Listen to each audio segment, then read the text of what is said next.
Thanks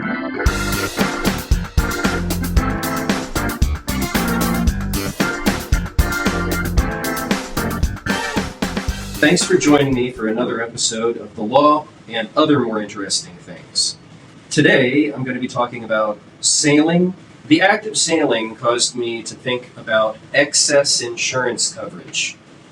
Because I sail, I carry excess insurance coverage. So I thought, you know what? I think I ought to maybe pair excess coverage with dangerous hobbies. So I have helped a lot of people with personal injury claims over the last 20 years. And that means a lot of car accidents. And I noticed that about half of my clients carry underinsured motorist protection. Now, I'm not talking about uninsured motorist protection. We abbreviate that UM. Most states require that people carry UM just in case people get hit by somebody without insurance. But I think most people understand that. Still, only half of my clients carry underinsured protection, or UIM. So this is important because if you carry UIM, that allows you to define the value of your personal injury claim in advance. It gives you control over values. And that's because, and that's really the way that you want to think about it. And UIM only costs maybe $200 a year or so. So it's well worth it. So here's how UIM works. If you're in a car accident and you go to an ER in the back of an ambulance, your bills could be $20,000 or $30,000 or more. Well, the state minimum insurance coverages for auto policies in both Kansas and Missouri are only $25,000. So if you're in a wreck and your bills exceed the total value of the other guy's insurance, so $25,000, by the way, I see this all the time. If that happens, the other guy's insurance, they'll pay you the $25,000, but that ain't great. That might leave you owing money to your medical providers. You're certainly not going to feel like you've been compensated for your pain and suffering. So, but if you carry UIM, underinsured coverage, on your own car, on your own auto policy, let's say you set it at $50,000 or $100,000, then you have that UIM waiting there behind you, right behind the at-fault driver's $25,000 payout. Now in Kansas, it's true that there's a dollar for dollar offset. So your UIM set at $50,000 becomes $25,000, and your $100,000 UIM is reduced to $75,000. But by carrying UIM, you're slapping the reset button on your claim.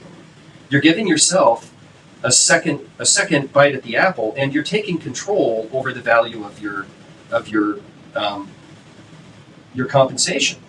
So the best situations that I see in my practice are situations where someone is hurt and they treat and they exhaust the at-fault insurance carrier. So $25,000 or $50,000 usually. This is what I usually see.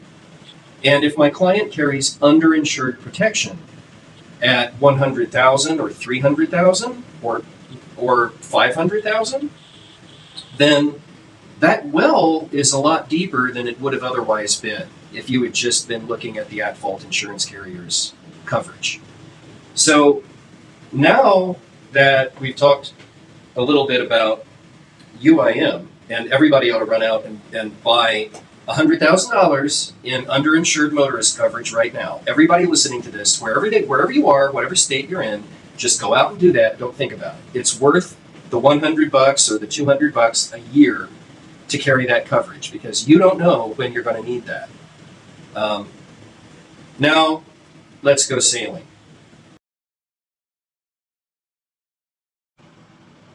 All right. Thanks for sticking with me while we talked about underinsured motorist protection, which is a form of excess insurance. Now we're going to go sailing. And largely, this is going to be a sailing instructional video. I can't cover everything, but we're going to cover a lot. So let's start at the beginning and learn how to cleat off a dock line. Cleaning off a dock line is something that's important, obviously. You don't want your boat to get away from you.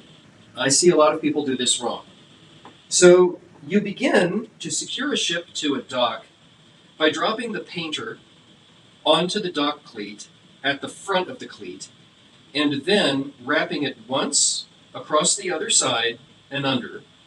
And then you turn the loop, and it should just be a smooth action with your hand. You turn the loop and drop it back onto the front of the cleat. Now you can do this once or twice, just to make sure that it's secure. You don't have to overdo it. You can actually turn it in both directions. But the important thing is that it's the friction of the line against the line that holds it in place. You're not tying a knot. But the act of turning that loop and dropping it onto the cleat causes the line to come into contact with itself 3 times. And that it's going to be very hard. It's going to take a lot of wind, a lot of force to cause that line to back off of that cleat. And at the end, you don't want your dock line to look like this in this picture, because if a line can foul, it will. And people could trip on the line if it's not curled. So you want that line, when you're finished, to slide right back off, nice and easy, off of that cleat. And so that's why we coil the line right there on the dock by the cleat. Okay, so now that she's tied off properly on the dock, let's get Makara ready to sail. Reefing, or shortening sail, is what we're going to do next. A sailor has to know their boat. I know Makara's tolerances very well after 12 years of plying the treacherous waters of Lake Giacomo. Makara is a Beneteau First 26, so she's actually very light, only about 5,000 pounds. And she also has the optional tall rig that Beneteau today calls the Clipper package. Makara's ideal wind conditions are steady winds at 12 knots, gusting to 18 or 20. But those are not today's conditions. Gusts today are north of 20 knots, so we're going to need to shorten sail or reef so that we can be safe. This is something that's far easier done dockside than under sail, although a sailor should be comfortable enough to reef their boat alone and under sail if the weather quickly changes. I'm removing the sail stop in the mast track and lowering the sail 1 slug. That means I'm removing 1 sail slug from the mast track to lower the mainsail down to her reefing points. Then I'm dropping the downhaul clew onto the reefing post and the mast and securing it in place with a line. I'm tying a double box knot here, which is not something I would ever do otherwise, just simply because that line is acting as a kind of loose foot on the mast, and it's not going to be under tension. So untying that double box knot won't be a problem later. Under the boom at the mast, I'm going to winch down the reefing outhaul, and then finally gather and tie off her reefing points all along the boom. She has 2. My head sail is a 120% Genoa on a roller furler. That allows me to roll out or roll up more or less sail depending on conditions. So the roller furler will allow me, if wind lightens up, to roll out more sail to increase my speed and my helm control to make steerageway more efficient. But if the wind gets heavier, then I can roll that up or trim it, if I need to, all the way to storm sails. All right, we've reefed the mainsail with Makara on the dock and the sail down.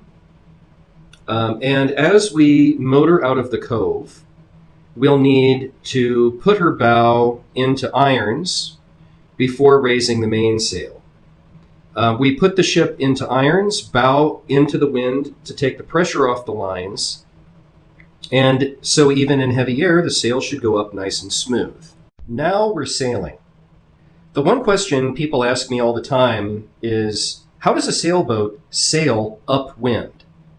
Well, a sailboat can't sail directly into the wind because her sails will flap like a flag, and this is called being in irons.